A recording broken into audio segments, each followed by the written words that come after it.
Hello there, and welcome to the interactive lecture for week 5 of Linguistic Creativity.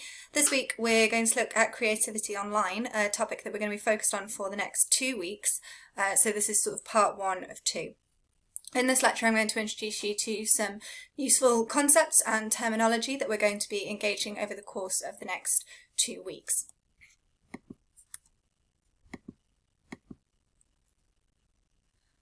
So obviously thinking about our lives online is a particularly relevant and prescient topic for us to consider at the moment, but the growing influence of and role of the internet and the use of technology has been something which has been really burgeoning and at the forefront of evolutions in how we communicate with one another for really the last sort of 20 years.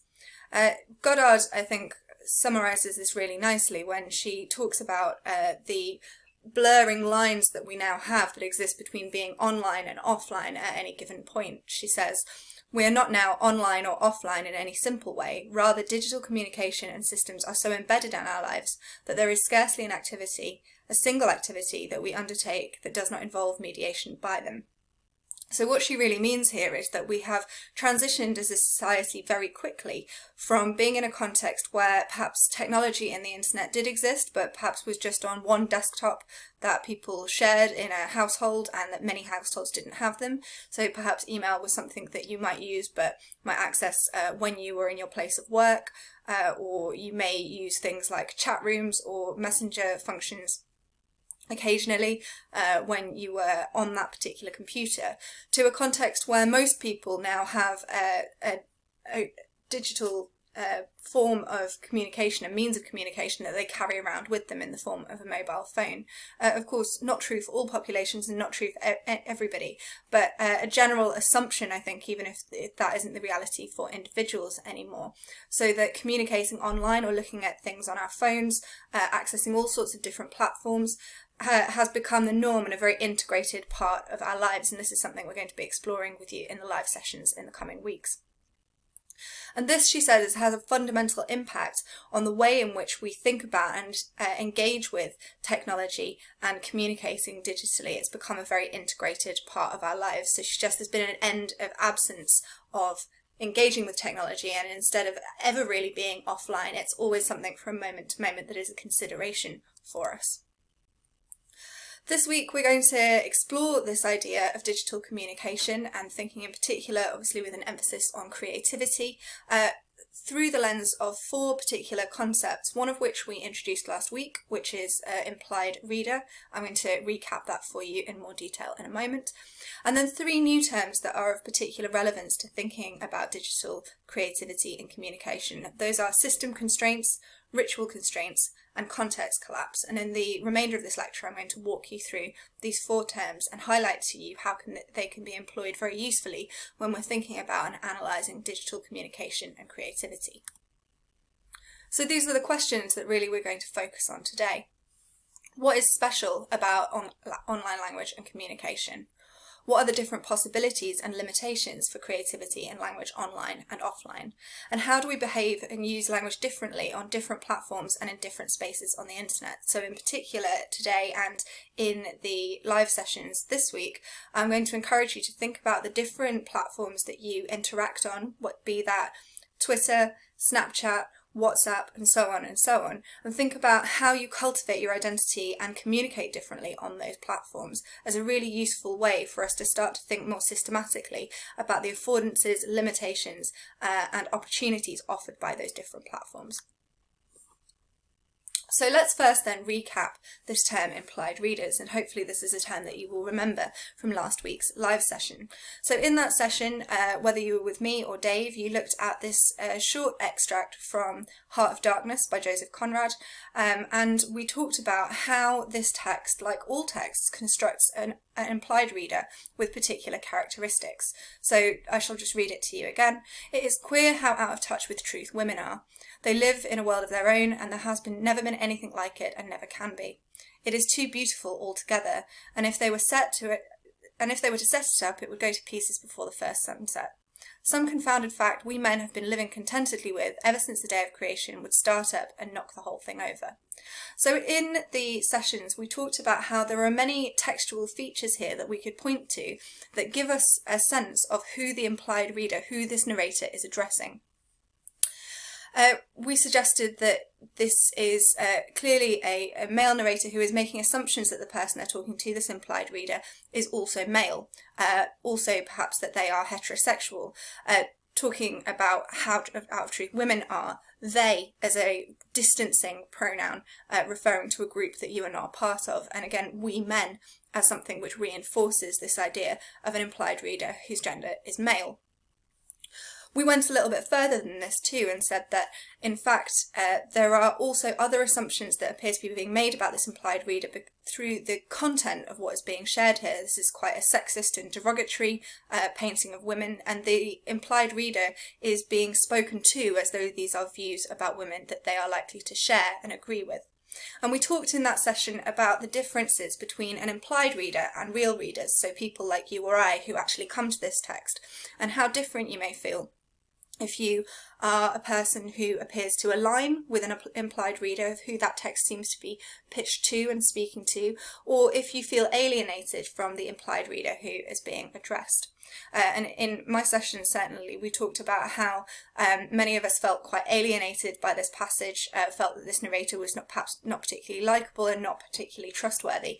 And we identified that as something that seemed to come from this gap that we felt between us as real readers and the implied reader who's being addressed in this text.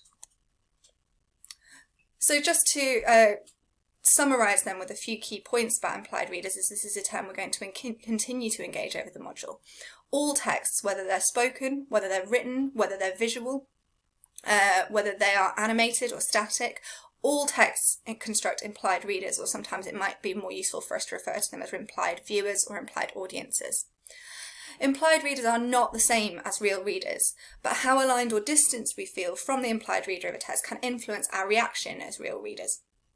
This is a very interesting aspect for us to explore when we look at different reactions that multiple readers may have to the same text, where one person may really like it, have really strong emotional connections with the character, feel deeply invested in a particular story, and another person may feel completely the opposite. And we would suggest that actually looking at the degree of alignment or distance between that implied reader and that particular real reader can often reveal many things to us about how those different reactions have occurred.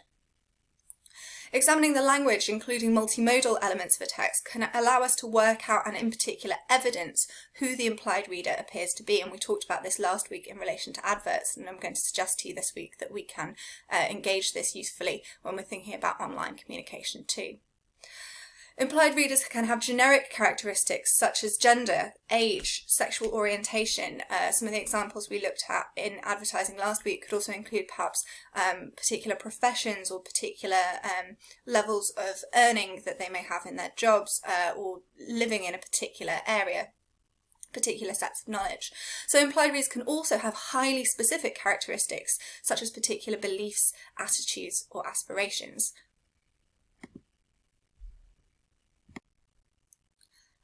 Let's move on then to think about some new terminology that we're going to come across for the first time today. CMC, computer-mediated communication, quite perhaps an obvious one and not one that we're really going to focus on in today's session, but a useful one I just want to touch on as it's something that you're likely to come across if you're doing further reading and research about this topic.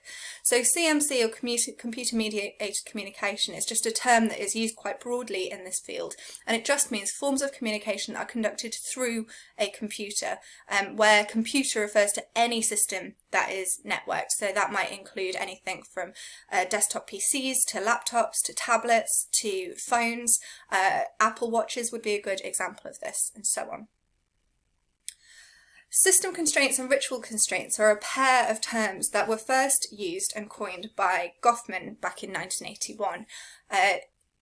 He talked about this in terms of all sorts of different communication, and as I'll show you on the next slide, in this context, and you can probably tell by the year, that he wasn't specifically talking about communication online at this point, but it has been a set of terms that has been taken up and engaged by researchers in that area ever since. So he says that any form of communication has system constraints and ritual constraints.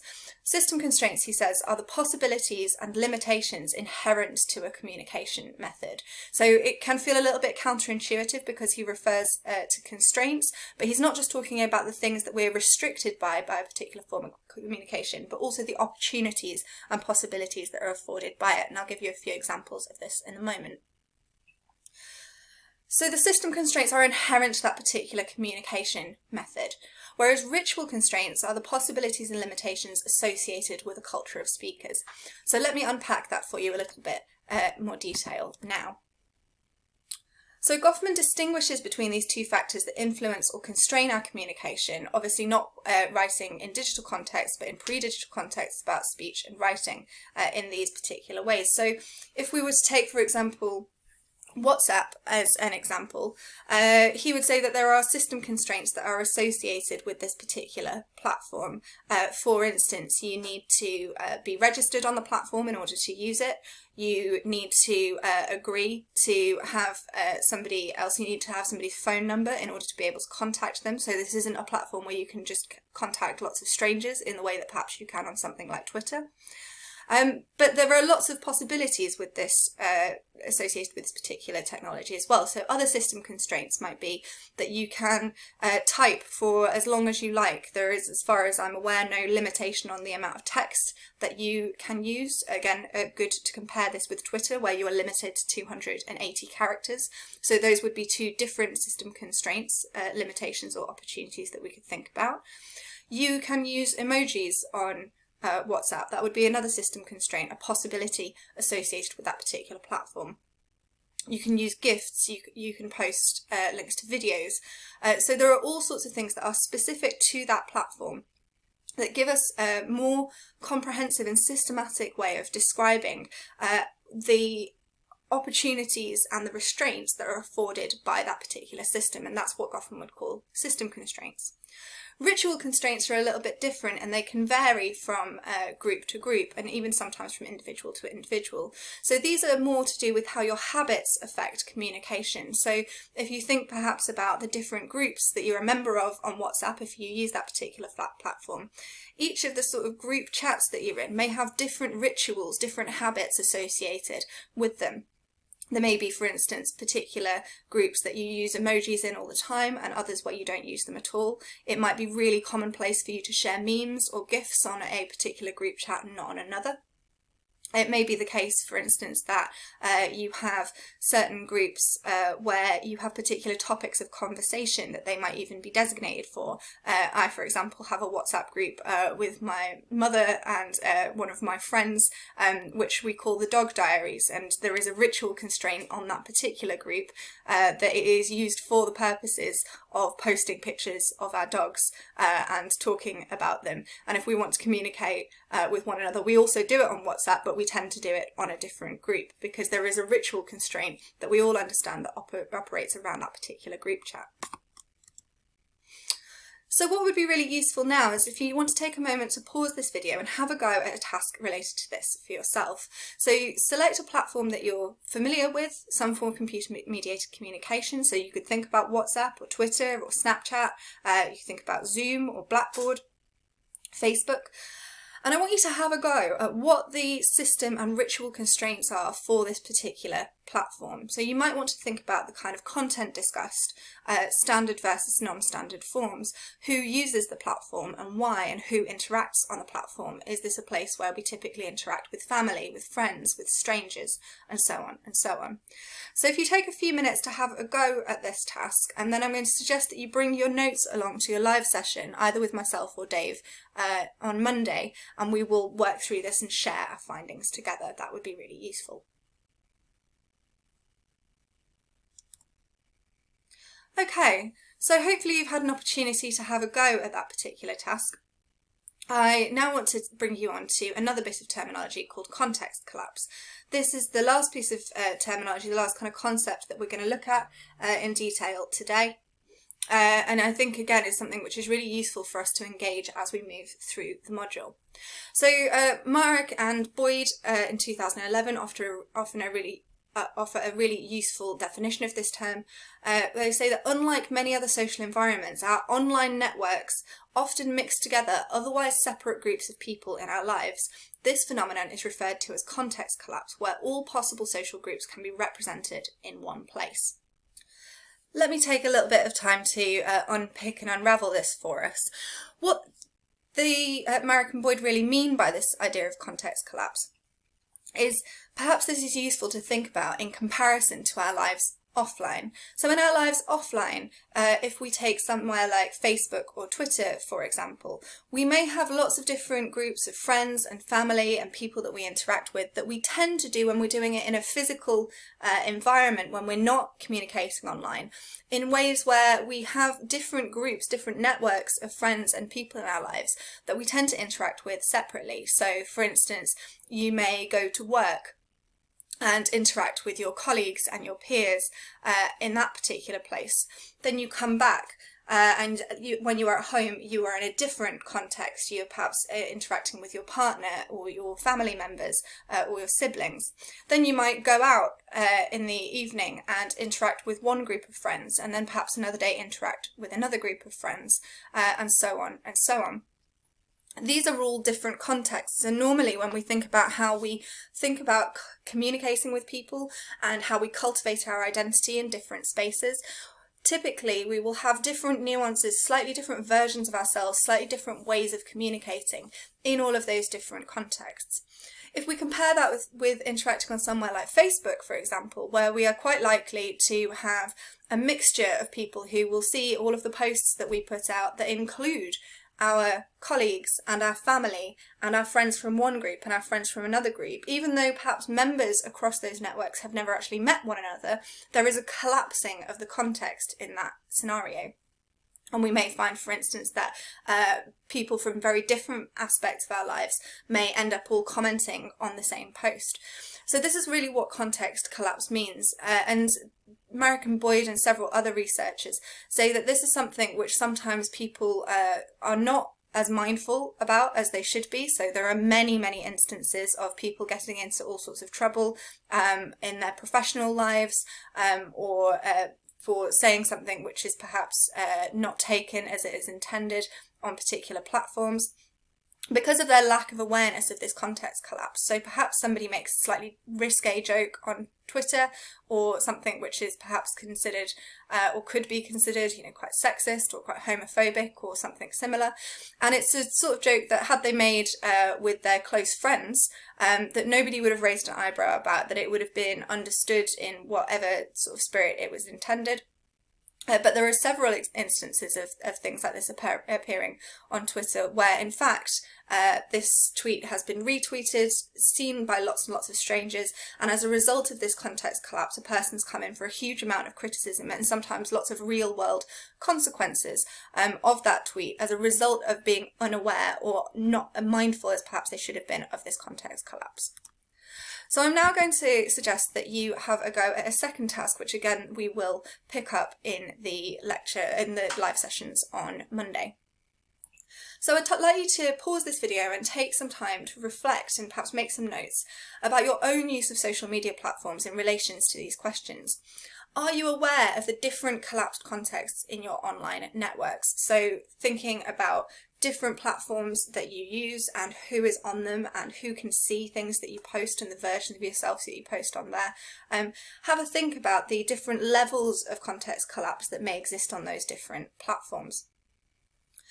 And really usefully, do you have strategies for posting content to address particular members of your online network and for excluding others who you don't want to address? So if, for instance, this may be something where you utilise a system constraint, so perhaps on Instagram you are very careful about who you let follow you and you have a private account that means that not anybody can see it. Or it might be that when you are on a particular network like Facebook, where perhaps you have a very collapsed context and lots of different people, that perhaps there are strategies that you engage to make it clear, or try to make it clear to the people viewing it, that a particular post is directed at a particular section of the people who follow you.